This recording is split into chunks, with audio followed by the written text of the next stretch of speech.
Всем привет, с вами Мистер Ганс, это канал Мистер Ганс Онлайн. Сегодня мы поговорим с вами про гильдию с двух сторон. С одной стороны, как того, кто в нее вступает, и с другой стороны, именно как гильдмастера, коим я являюсь в данный момент. Зачем вообще, в принципе, нужна гильдия игроку? Давайте немного в этом разберемся, начнем как бы пошагово и потом придем как бы уже к общему знаменателю, для чего же все-таки стоит или не стоит вступать в гильдию вообще как игроку. Делать ли гильдию как гильдмастеру, мы поговорим чуть позже. Итак, вы апаете 8-10 уровень своего профиля. После этого вам выскакивает иконка клана, и вы уже непосредственно можете в него вступить. Вступить в него можете двумя разными способами.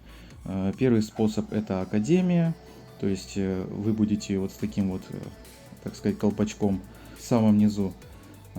Или же вы будете в основном составе, как основной игрок гильдии. В чем же разница? Разницы в принципе никакой нет. Единственная разница в том, что, будучи находясь в академии, так называемой, вы будете, так сказать, не в основе клана, и поэтому у вас при достижении определенного уровня, там, по-моему, 30 или 40, что-то в этом роде, это будет являться именно завершением, то есть вы апаете уровень, гильдия приходит очки за то, что вы именно в этой гильдии закончили такой-то уровень, и как бы вам приходит 1 000 000 голды, клану очки клана, то есть заполняются здесь они, у нас уже топ-гильда, поэтому уже все, то есть нам уже это не нужно. Почему же все-таки стоит или не стоит вступать как академику? Раньше от этого был какой-то прок, то есть 1 000 000 в принципе был неплохим началом, как бы. Сейчас голда не является каким-то таким невероятным ресурсом, то есть 1 000 000 голды это в принципе так на разик чисто камни поточить. Поэтому как бы в основном вступать в гильду это ваше дело, как бы. Единственный плюс от этого в том, что мы чуть попозже поговорим уже про непосредственные плюшки от всех остальных моментов гильдии. Но смотрите, вы являетесь также членом гильдии, и в принципе есть у нас клановый фестиваль. Смотрите, каким образом он работает. То есть он распространяется в принципе на всех, кто вообще есть в гильдии. То есть в академии вы в основном составе, это не важно, он на всех распространяется, и те, кто уже знают, что такое клановый фестиваль, как бы, если вы маленького уровня, то это неплохие плюшки для начала, то есть там есть шкала определенная, то есть это, что есть такой вообще фестиваль? Вы заходите сюда, вот тут у нас, допустим, пишется, что фестиваль будет через 15 часов, но это будет не тот фестиваль, который клановый, это будет героический фестиваль, то есть можно нажать, посмотреть, какой фестиваль в принципе будет. Но когда происходит клановый фестиваль, вот здесь будет такая шкала, и вы, в принципе, каждый в нем участвует, каждый призывает за кристаллики 10+1 и получает подарочки, которые накапливаются вот с этой шкалой, там около 6, там 5, там 4, кто насколько она призывает, в принципе, подарков, столько и получат все. То есть человек, который призывает, получает подарок, и все, кто в клане, тоже получают этот подарок. По шкале разберетесь, в принципе, там ничего сложного. То есть призываете, шкала заполняется, вы все поймете. В чем же плюс, я еще раз повторюсь, в том, что вы получаете на началках там, с 10 там, до 40 уровня какие-то неплохие плюшки, там, это различные подарки, которые, в принципе, вам будут не лишние. Поэтому, в принципе, что как академик вступать, что как основная часть гильдии вступать, в принципе, разницы нет. Единственное, почему стоит вступать в гильдии как академик, то есть вас будут брать как академика в топ-гильдии. Почему стоит идти в топ-гильдии академиками, которые 10-30 уровня? Вы думаете, что там какой-то от вас что-то будут требовать? Нет, от вас ничего не будут требовать. Все будет играть на вас. Поэтому я не понимаю людей, которые не вступают в гильдии, когда их приглашают именно от 10 до 40 уровня. Потому что вы получаете все от гильдии, но вы ничего в принципе не даете взамен, потому что вы академик, с вас спроса вообще никакого нет. Захотели титана побить — побили, не захотели — не побили, захотели — купили там клановые монеты, захотели — не купили. То есть все требования, которые в принципе прописывает гильдмастер какой-нибудь, там, допустим, нужно, вот как я пишу, там 15 атак нужно сделать, там еще что-то нужно сделать, там заходить, там минимум 2 подарка там нужно сделать. Это все пишут гильдмастера, они требуют это именно от основного состава, они не требуют ничего от академиков. Поэтому от них никто ничего не требует, но они взамен получают неплохие плюшки. То есть там пускай даже вы по урону там много титана не снесете, но если посмотреть на шкалу, которая у нас находится непосредственно по наградам за титана, то если вы будете, в принципе, на 41-50 месте, это как раз таки просто в основе, вы все равно получите свои те же самые алмазики. То есть если топ-клан выше 160 уровня, в принципе, титана убьет, можете посчитать, сколько вы просто ни за что алмазов получите. Там один раз зашли, там побили титана, там 80, там, не знаю, 10-5 тысяч снесли, у вас есть уже какое-то место. Вы уже имеете какой-то маленький, но буст кристаллов, потому что вот именно как раз таки по гемам сложновато получать на началках. Да, там, конечно, сыпятся они, там много новых монов там за призывы и все остальное, но вы все равно буквально неделю поиграв, понимаете, что вы больше не можете призывать, потому что у вас их просто нет. А тут бах, такой неплохой уже буст идет. Поэтому все, конечно же, очень радужно в плане того, что если вы пойдете в гильду как академик, то у вас будет только плюшки и ничего вы не должны клану. Если же вы выступаете основной состав, то будьте готовы, приготовьтесь к тому, что с вас будут что-то требовать. То есть неделя проходит, требования не выполнены, вас могут забанить. Поэтому я не рекомендую вступать каким-то людям, которые не могут, допустим, актив держать там определенное количество времени, которое требует гильдмастер. Либо же выполняйте требования, либо же, в принципе, даже не вступайте. Тогда просто от вас толку не будет, и гильдмастеру не будет никакого резона вас держать в основном составе. Поэтому вы просто будете висеть мертвым грузом. Там неделю вы не смогли заходить, там забили, не хотите заходить. Гильдмастеру нужен именно в большинстве случаев актив. То есть ему нужен титан, ему нужна клан Вары, ему нужны призывы на клан фестиваля, и в принципе на этом все. То есть гильдмастер много не просят обычно. Да, есть, которые там заламывают какие-то налоги, там, но это уже бред, ну, на самом деле. Я не знаю, как с этим обстоят дела в клане Гаруда, но в принципе есть вот такие донаткоины, которые можно покупать. Я даже сомневаюсь, что в каких-то топ-кланах заставляют покупать донаткоины, типа вы и так можете их получать, в принципе, за квесты, которые выполняет, в принципе, клан, если он активный. Поэтому я не думаю, что в этом есть какие-то проблемы. Просто смотрите желательно на описание, здесь обычно гильдмастера пишут, с какого уровня вас принимают, в какой-то основной состав или же в АКУ. Поэтому не бойтесь, кидайте заявки, в принципе, в АКУ берут любые уровни, главное, чтобы был актив. То есть, видите, допустим, у меня человечек 4 дня не заходил, я бы его уже кикнул, но видите, на нем сейчас крестик нажать нельзя, то есть я не могу его забанить. Но на протяжении недели, то есть если он не будет онлайн 7 дней, я уже могу его кикать. Поэтому гильдмастера смысла не держать мертвый груз, поэтому неделя проходит и вас кикают. Поэтому если вы вступили в АКУ, уже будьте добры, либо закончите ее и потом уже АФКшите, либо же заходите и получайте вот эти все бонусы, которые вам дает гильдия. Еще один плюс я рассказывал в самом первом видео про то, что вы можете таким же образом добавлять френдов из своего клана, в принципе. То есть вы заходите как бы и просто можете их найти и попросить их, чтобы они взяли вас в друзья и пользоваться их монами. Для началок это вообще великолепно, потому что, как я же говорил в первом видео, то что вы не можете в вкладке френды поначалу получать монов с хорошими статами. То есть здесь просто ваши, как говорится, соуровники будут. То есть 50-60 левелы здесь вы не увидите, поэтому монов, очевидно, не будет у вас никаких хороших для проходки локаций тех же самых. Поэтому вступать, в принципе, в гильдии как академик, как в основной состав рекомендую, потому что плюшек от этого, в академии вообще просто, лафа, то есть просто заходи, забирай и занимайся всеми своими делами, какими хочешь, то есть тебя не выгонят, в принципе. Что касается основного состава, если вы заходите, то будьте добры, конечно же, исполнять свои обязанности, которые просит от вас гильдмастер, или же ищите гильдию для ФКшников, в принципе. Потому что те гильдии, которые основаны на онлайн, хотят именно продвижения какого-то, то есть не просто стоять на месте. Они именно основаны на онлайне, то есть им нужен онлайн больше, чем там какие-то либо требования. Да, конечно, там, если вы вообще ничего не делаете, просто занимаетесь своими делами, ждите кика на следующую неделю. То есть каждую неделю в конце, я думаю, каждый гильдмастер заходит просто и проверяет своих сагильдийцев, как они постарались на этой неделе.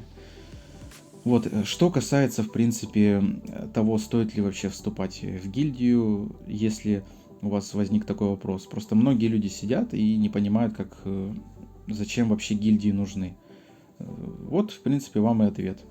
Что касается непосредственно того, если вы там докачались там 50 плюс левел там, или вам вообще на 40-м ёкнуло, бывают и такие люди, если вы захотели создать свою гильдию. Сразу хочу вам сказать несколько напутственных слов. Создать ее несложно, вроде как нажали создать клан, выбрали флажок, написали название, заплатили там вроде около 1000 астрогемов, и все, в принципе, гильдия создана. Заходите в свою гильдию, что же вы видите? Вы видите, у вас 0 человек, вы видите, у вас как бы все пусто, там первый уровень пускай, никаких ни титанов, ничего у вас, очевидно, нету нигде. Поэтому, в принципе, вот когда вы создаете, только у вас ничего этого нету. То есть это уже все накапливается спустя время. То есть ничего этого у вас, всего этого у вас не будет. Что же делать? Вы гильдмастер, и как же вам прокачивать, в принципе, клан, где найти людей? То есть первым самым у всех возникает очевидный вопрос, а где же все-таки взять людей?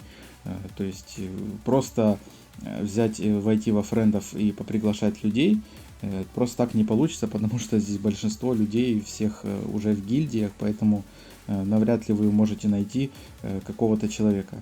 Ну, если вот, допустим, даже вы нашли какого-то человечка, в принципе, особо не надейтесь на то, что он вам скажет: да, я вот бегу в твой, ты открыл новую гильдию, я бегу к тебе. Нет, так, конечно же, не будет. Все это не таким образом происходит. То есть пригласить, если у вас есть живые друзья, которые играют, допустим, да, вы можете их пригласить, но остальных, где вы всех будете искать, вы не знаете, потому что, допустим, когда человек нажимает на поиск гильдии, он не будет заходить в вашу гильдию, а чем ваша лучше, чем там много тысяч других, которые тоже не прокачаны, тоже первого уровня там создал кто-то там. Первое, на что стоит обратить внимание, это на чат. То есть это самый... Я не сразу к этому пришел, но разобрался довольно быстро. То есть это основной поиск людей, так сказать. То есть вы нажимаете на человека, вы нажимаете его пригласить в клан, и он вам пишет, что да, человек приглашен. Все, вы ожидаете, человеку приходит уведомление, он либо к вам вступает, либо отказывается. То есть эту операцию, то есть здесь всего у нас где-то 15 чатов рабочих, тут очень много людей сидит. Ищите людей, которые без клана, то есть вот желтеньким подсвечиваются их кланы. Ищите человека без клана, нажимаете на него, нажимаете его пригласить, и он к вам приглашен. Бывают моменты, когда человека откат, там еще какие-то моменты, там много моментов есть, по которым вы не можете его пригласить. Можете пока всех приглашать, чтобы у вас открылся Титан. Сколько людей нужно, чтобы открылся Титан и клан Война? Вам нужно 10 человек в клане вместе с вами. То есть набирайте 10 человек сагильдийцев, и все, можете уже, в принципе, начинать бить Титана. Он у вас открывается, и вы можете его начинать гасить. Насколько вы будете продуктивны, это уже зависит от того, каких людей вы наберете. И так потихонечку набирайте уровни. С каждого Титана за неделю и клан Войну тоже за неделю вы будете получать очки клана, которые будут прокачивать его. С академиков также вы будете получать очки клана, которые будут прокачивать клан. И постепенно вы уже как бы начнете его хоть как-то, ну, красивее, что ли, делать. Вот, допустим, флажки разные покупать. Здесь даже прописаны все различные какие-то картиночки красивые. Я давно сюда уже тоже не заходил. Появились какие-то новые снизу у меня, я их не видел еще. Ну, не суть. То есть поначалу будут обыкновенные, которые, вот, допустим, 5, 7, 3 уровень, 2 уровень. То есть берете их, покупаете и, в принципе, можете уже облагораживать как-то свою гильдию. Прайм у каждого будет свой. У меня есть ребята в гильдии, которые у нас разница 4 часа часового пояса. У каждого будет своя. И смотрите, в зависимости от прайма, как раз таки это время, которые будут проводиться титаны, это основной критерий, по которому люди будут заходить в вашу гильдию. То есть, если у вас прайм будет, допустим, у человека от 2 часов ночи там, до 6 утра, естественно, он к вам не пойдет. Поэтому не огорчайтесь. То есть посмотреть, вот есть лист ожидания, то есть вы смотрите вот здесь вот людей, которых вы понаприглашали. Они могут здесь долго висеть, то есть АФКшить, допустим, там, или просто не отвечать, могут отказываться. Я рекомендую где-то, вот вы с утра, допустим, зашли, 10 человек пригласили, потом вечером зашли, всех поубирали, то есть вот таким вот образом убирайте его, все. То есть здесь можно пригласить всего 10 человек. То есть 10 человек пригласили, вечером зашли, сколько там осталось, всех убираете и заново начинаете 10 человек набирать. И так каждый день надо делать, чтобы у вас собралась хоть какая-то небольшая онлайновая, так сказать, коалиция. Вот. По достижению, в принципе, там уже левела там 10 у вас уже будет там определенные люди, которые уже верят, что гильда поднимется в топ, там 20 уровня, и титаны будут увеличиваться, и будут заходить к вам люди, которые лучше уже, даже вас могут сносить. И титанов, и на кланварах хорошо себя показывают. Поэтому, в принципе, приглашайте, создавайте и не страшитесь. То есть, если вы реально решили заняться гильдией, то забудьте про то, что я не хочу сегодня заходить, я не хочу там тоси-боси. Все, если создали гильдию, каждый день онлайн, если вы будете онлайн каждый день, все будут равняться на вас, там помогайте всем, не знаю, там открывайте там титанов каждую неделю, то есть титан проходит, клан-лидер заходит, выбирает локацию, ну, я выбрал в этот раз Magma Cards. Ну, каждый гильдмастер выбирает свою локацию, и на ней уже непосредственно происходит битва с титаном. Гильдмастер вот ставит либо 10 своих членов на кланвары, либо 20, либо 30. Я в основном ставлю 10 человек, потому что мне так удобнее. У меня людей не так много, мне легче поставить 10 человек, и мы со спокойными как бы силами можем развалить там какие-то гильдии, которые тоже иногда регают лидеры в АФК просто и ничем не занимаются. То есть я как бы выбираю людей, которые будут сражаться. Ну, допустим, у меня постоянно, в принципе, одни и те же люди сражаются. Вот выбрали 10 человек, нажимаем Selection Complete, и все. И мы ожидаем клановой войны. То есть вот у нас 10 человек, и потом начинается непосредственно сражение. То есть как они будут проявлять себя.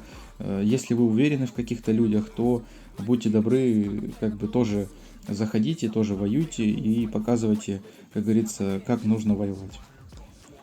Это что касается того, стоит ли становиться гильдмастером. То есть перед тем, как вы нажмете, выйдете из своей гильдии и нажмете кнопку «Создать гильдию» и стать гильдмастером, подумайте еще, не знаю, может быть, раз 100, наверное, готовы ли вы к тому, чтобы заниматься всеми этими делами, искать людей. Хорошо, если вам будут, конечно, еще помогать замы, у вас их 3 будет. Заниматься, в принципе, придется много чем, и прокачивать свои пачки на титанов, и людям помогать своим сагильдийцам, и в клан-варах сражаться, чтобы прокачивать свой клан. Искать людей — это вот ваша самая непосредственная, первая, главная задача будет, потому что люди будут как уходить, так и приходить новые. АФКшить будут, кто-то будет забивать, и вам нужно их постоянно будет менять, искать новых. Сделать состав из 40 человек, то есть, допустим, у меня сейчас на данный момент в клане 17 человек. 17 человек у меня, в принципе, я во всех в них уверен, как бы они все заходят каждый день, и в Титана заходят, и в Кланвар заходят. Допустим, зачем мне люди, которые будут просто в АФК стоять и просто мертвым грузом лежать у меня в клане? Я лучше новых людей буду призывать. Набрать 40 человек, типа, вообще не проблема. Они могут быть все мертвые, просто будет клан забит, и зачем это надо? То есть я рекомендую брать, лучше иметь вот человек 17-15, но они будут все активные, будут все занимать какие-то определенные свои места. Не просто мертвый груз, который вам никаким образом просто не будет помогать, он просто будет есть и все. Потому что мы гильдия, и мы должны заниматься все одной и той же задачей. То есть наша задача это то, чтобы мы могли прокачать гильдию и стать непосредственно топами. Ну, я думаю, информативно, не информативно вы сами для себя решите. Мое мнение, стоит ли вступать в академию, вы услышали. Да, стоит, да, это просто халява. Стоит ли вступать в гильдию как основной состав, если вы готовы выполнять минимальные требования гильдмастера, выполнять каждый день, то вступайте. Если же вы собираетесь создать гильдию, я могу вам посоветовать 100 раз подумать перед началом, а потом уже непосредственно либо создавайте и начинайте свой нелегкий. И на этом, я думаю, мы можем с вами закончить эту тему. Если остались какие-то вопросы по плану как у гильдмастеров, так и у непосредственных игроков обычных, то, в принципе, пишите, спрашивайте, всем отвечу. Всем спасибо за просмотр, надеюсь, видео вам понравилось. Подписывайтесь на канал, ставьте лайки. Всем пока!